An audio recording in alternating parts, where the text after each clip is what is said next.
আমার ব্যাকইয়ার্ডে এফপিএল এর কাজ চলতেছে, তো ওরা 2 দিন ধরে কাজ করতেছে। এদের ট্রাক নিয়ে পিলার, হারিকেনের নিউ পিলার, আগের যেটা ছিল ওইগুলা চলতেছে, এখন নিউ লাগাইতেছে। Very nice.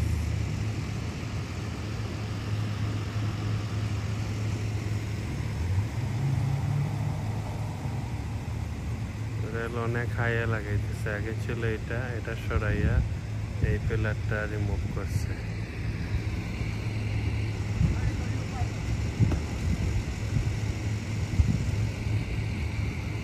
অনেক হার্ড ওয়ার্ক করে।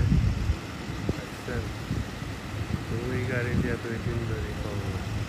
এটা অবশ্য আমাদের লাইন না, আমাদের লাইন ওই সাইডে, এটা হলো ওই সাইডের লাইন। মনে হয় 4-5 তলা বাসার মতো উঁচু হবে এক একটা স্টিক। আর এখানে এগুলা তো পরে যায়, এখন সব জায়গাতেই চেঞ্জ করতেছে।